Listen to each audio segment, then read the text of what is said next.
ہم میں سے بہت سے لوگ آیت الکرسی پڑھتے تو ہیں لیکن بغیر سمجھے، بغیر جانے کہ یہ آیت بتاتی کیا ہے تو یہ ایک آیت، لیکن اس کی فضیلت کے بارے میں بہت سی احادیث وارد ہوئی ہیں۔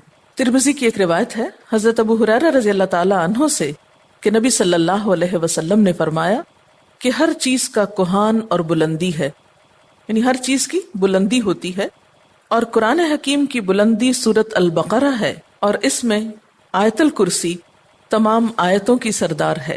یعنی ہر چیز کی ایک بلندی ہوتی ہے۔ قرآن کی بلندی کس میں ہے؟ سورۃ البقرہ میں، اور سورۃ البقرہ میں ایک آیت ہے جو تمام آیتوں کی سردار ہے، اور وہ کون سی آیت ہے؟ آیت الکرسی۔ حضرت ابی ابن کعب سے روایت ہے کہ نبی صلی اللہ علیہ وسلم نے فرمایا، اے ابو المنذر، اللہ کی کتاب میں تمہارے پاس سب سے افضل آیت کون سی ہے؟ عرض کیا، اللہ اور اس کا رسول خوب جانتا ہے۔ آپ نے فرمایا، اے ابو المنذر، اللہ کی کتاب کی آیات میں کون سی آیت تمہارے پاس سب سے بڑی ہے؟ انہوں نے عرض کیا، اللہ لا الہ الا هو الحی القیوم۔ تو آپ صلی اللہ علیہ وسلم نے میرے سینے پر ہاتھ مارا اور فرمایا، ابو المنذر، تمہیں تمہارا علم مبارک ہو، یعنی واقعی یہ آیت سب سے بڑی آیت ہے۔ اس کے بارے میں آتا ہے، جو شخص ہر فرض نماز کے بعد آیت الکرسی پڑھ لے، اسے جنت میں جانے سے کوئی چیز نہیں روکے گی سوائے موت کے۔ اسے ابن مردویہ نے روایت کیا ہے۔ اللہ تعالیٰ نے حضرت موسیٰ بن عمران کی طرف وحی کی کہ ہر فرض نماز کے بعد آیت الکرسی پڑھ لیا کرو۔ جو شخص یہ کرے گا میں اسے شکر گزار دل، ذکر کرنے والی زبان دوں گا۔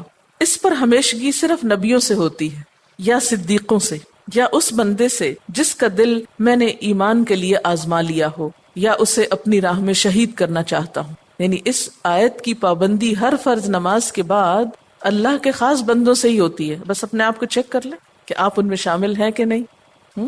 کیونکہ ہم نماز میں کچھ سوچتے رہتے ہیں، جو ہی سلام پھیرتے ہیں پھر بغیر کچھ سوچے سمجھے جو سوچ رہے ہوتے ہیں اس کو بیان کرنے لگتے ہیں، اور یہ بھول جاتے ہیں کہ یہ وقت آیت الکرسی پڑھنے کا ہے۔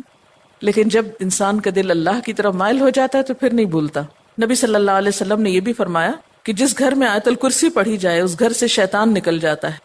اس کے بارے میں ایک روایت ہے جو بخاری کی ہے، صحیح حدیث ہے۔ حضرت ابو ہریرہ رضی اللہ تعالیٰ عنہ کہتے ہیں کہ آپ صلی اللہ علیہ وسلم نے مجھے صدقہ فطر کی حفاظت پر مقرر کیا۔ فطرانہ جمع ہو رہا تھا اور آپ نے اس کی حفاظت کے لیے ان کو ایک طرح سے چوکیداری دی۔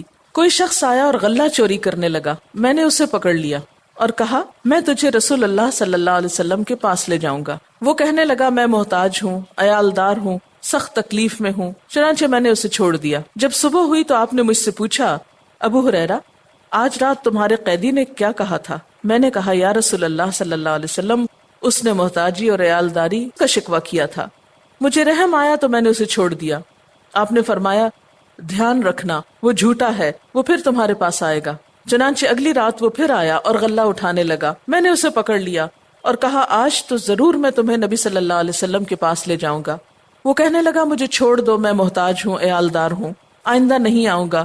مجھے پھر رحم آ گیا اور میں نے اسے چھوڑ دیا۔ صبح ہوئی تو آپ صلی اللہ علیہ وسلم نے مجھ سے پوچھا، ابو ہریرہ، تمہارے قیدی نے کیا کیا؟ میں نے کہا، یا رسول اللہ صلی اللہ علیہ وسلم، اس نے سخت محتاجی اور عیالداری کا شکوہ کیا، مجھے رحم آ گیا تو میں نے اسے چھوڑ دیا۔ آپ نے فرمایا، دھیان رکھنا، وہ جھوٹا ہے، وہ پھر آئے گا۔ چنانچہ تیسری بار میں طاق میں رہا، وہ آیا اور غلہ سمیٹنے لگا۔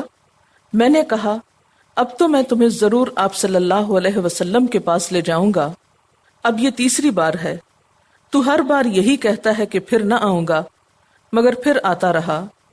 اس نے کہا، مجھے چھوڑ دو، میں تمہیں چند کلمے سکھاتا ہوں جو تمہیں فائدہ دیں گے۔ میں نے کہا، وہ کیا ہیں؟ کہنے لگا، جب تو سونے لگے تو آیت الکرسی پڑھ لیا کر، اللہ کی طرف سے ایک فرشتہ تیرا نگہبان ہوگا اور صبح تک شیطان تیرے پاس نہ آئے گا۔ صبح ہوئی تو آپ صلی اللہ علیہ وسلم نے مجھ سے پوچھا، تیرے قیدی نے آج رات کیا کیا؟ میں نے آپ صلی اللہ علیہ وسلم کو ساری بات بتلا دی تو آپ صلی اللہ علیہ وسلم نے فرمایا، اس نے یہ بات سچی کہی، حالانکہ وہ جھوٹا ہے۔ پھر آپ نے مجھ سے کہا، ابو ہریرہ، جانتے ہو 3 راتوں سے کون تمہارے پاس آتا رہا ہے؟ میں نے کہا، نہیں۔ آپ صلی اللہ علیہ وسلم نے فرمایا، وہ شیطان تھا جو انسانی شکل میں آ رہا تھا۔ اچھا، آپ نے دیکھا ہوگا کہ بعض لوگ اس بات کی شکایت کرتے ہیں کہ ان کے پیسے لاکر میں سے اور تالے میں سے چوری ہو جاتے ہیں. ایک ایسی جگہ سے ان کے پیسے چرائے جاتے ہیں کہ جس کی چابی ان کے سوا کسی اور کے پاس نہیں. یہ بھی احتمال ہو سکتا ہے کہ اسی قسم کا کوئی شیطان آ کر ایسی حرکت کرتا ہو. تو اس کا حل یہی ہے کہ انسان سونے سے پہلے آیت الکرسی پڑھ کر چاروں طرف پھونک مارے تو پھر حفاظت ہو جاتی. آپ گھر سے نکلنے لگے یا ایسے اپنے لاکر کو لاک کرنے لگے تو آیت الکرسی پڑھ کر اس پر پھونک مار دے تو اللہ تعالیٰ ایک چوکیدار مقرر کر دیں گے، ایک فرشتے کو، پھر کوئی نہیں چرا سکے گا اس کو.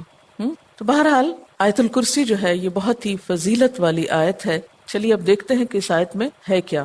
اللہ لا الہ الا ہو، اللہ تعالیٰ اس کے سوا کوئی الہ نہیں. الہ کون ہوتا ہے؟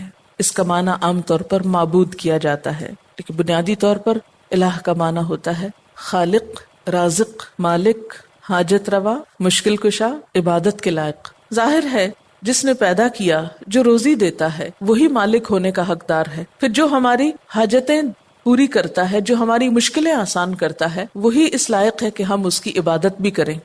تو اللہ لا الہ الا ہو، اللہ تعالیٰ وہی عبادت کے لائق ہے. الحی القیوم، زندہ ہے، قائم رہنے والا ہے، دوسروں کو قائم رکھنے والا ہے.